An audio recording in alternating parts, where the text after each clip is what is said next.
इसी काशी में ही श्रीमद वल्लभाचार्य जी महाराज, आज जितने घरों में लड्डू गोपाल बैठे हैं सब वल्लभाचार्य महाप्रभु की कृपा है।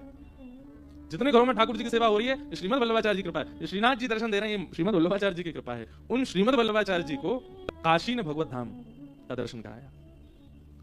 देखो कैसा परस्पर प्रेम है वृंदावन और काशी का। काशी में जो पहले आते हैं काशी उनको वृंदावन भेज देता है, और वृंदावन में जो रमते रहते हैं उनको वृंदावन कई बार काशी भेज रहा है। श्रीमद वल्लभाचार्य जी ब्रज में रहे। श्रीनाथ ठाकुर जी, श्रीनाथ जी, आपको पता है श्रीनाथ जी 60 वर्ष तक पयोव्रती रहे। एकमात्र ऐसा भाव आपको संसार में देखने को मिलेगा, भक्त ने भगवान के लिए व्रत किए हैं पर भगवान ने भक्त के लिए व्रत किया। श्रीनाथ जी 60 वर्षों तक दूध पर रहे। क्यों?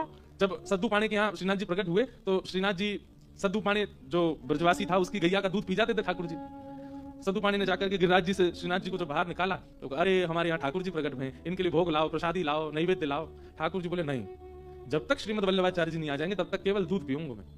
और ठाकुर जी श्रीमद वल्लभाचार्य जी महाराज संभवतः 60 वर्ष बाद पहुंचे और तब तक ठाकुर जी पयोव्रती रहे, केवल दूध पे रहे। श्रीमद वल्लभाचार्य जी महाराज जब पहुंचे तब आपको जब ये बात पता चली कि ठाकुर जी ने 60 वर्ष से केवल दूध ही पियो है, तब आपने अन्नकूट 56 भोग बनवाए। और ठाकुर जी का अन्नप्राशन संस्कार मतलब कली काल में श्रीनाथ जी का 56 भोग लगा करके ठाकुर जी को अन्न पवाया। 60 वर्ष तक ठाकुर जी पयोव्रती रहे। ऐसे श्रीमद वल्लभाचार्य जी महाराज, उनको काशी में भगवत दर्शन हुआ। और कैसे आए वो कथा भी बड़ी सुंदर है कि वल्लभाचार्य जी महाराज प्रयाग में विराज रहे थे और एक समय आने पर महाप्रभु जी के मन में ऐसा भाव आया कि अब मुझे गृहस्थ आश्रम त्याग करके वन में जाना चाहिए। लेकिन इसमें नियम है कि पत्नी की आज्ञा अगर नहीं होगी तो आप नहीं जा सकते, धर्म पत्नी है। हमने कथा करते करते कई नियमों को जीवन में लाने का मन बनाया कि ये नियम करेंगे, अग्निहोत्र का भी मनाया। तो हमने मलुकपीठ महाराज जी से पूछा तो महाराज जी बोले अभी ब्याह नहीं हुआ आपका, पहले ब्याह करो, गृहिणी आए फिर उससे आज्ञा लेना, वो राजी हो तब नियम धारण करना। तो पहले से नियमों में इतने बंध जाओ, बाद में आकर के उसको कहो अब ऐसा करो ये करो हमारा नियम है, उसको जबरदस्ती थोड़ी थोपना है। वो धर्म पत्नी है, जो भी आवे जीवन में उससे पहले पूछना, वो अनुमति दे तो करना। मैंने महाराज कथा तो बचपन से ही कर रहे हैं, इसकी अनुमति तो लेंगे नहीं। बोले नहीं ये विषय अलग है, पर आत्मकल्याण के जो भी नियम आप बनाना चाहते हैं उसके लिए धर्म पत्नी से पूछना चाहिए। तो श्रीमद वल्लभाचार्य जी ने अपनी पत्नी से पूछा कि अब मैं निर्वाण पर जाना चाहता हूं, अब मैं सब छोड़ करके एकांतवास रह करके और बस गृहस्थाश्रम का त्याग करके जाना, आप आज्ञा कर दो। पत्नी ने स्पष्ट मना कर दिया, बोले बिल्कुल कहीं नहीं जाना, यहीं बैठे रहो, संगे रहो, कोई वन वन में नहीं जाना।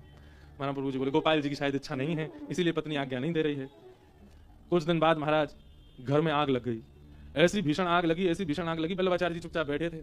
इतने में पत्नी चिल्ला के बोली घर से भागो निकल के। वल्लभाचार्य जी बोले आज्ञा मिल गई, जय हो प्रणाम।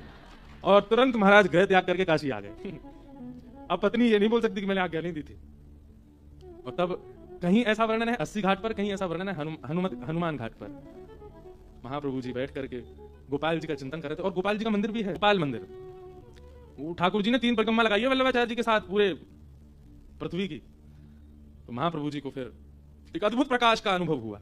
और आप जैसे मार्ग पर व्यक्ति चलता है ऐसे गंगा जी पर चलते चलते मध्य में गए और मध्य से ही सशरीर भगवत धाम प्रस्थान किया, काशी। तो काशी और वृंदावन का परस्पर बड़ा प्रेम है। काशी को भजने वाले को कई बार वृंदावन की प्राप्ति हो जाती है और वृंदावन को भजने वाले कई बार काशी आते हैं।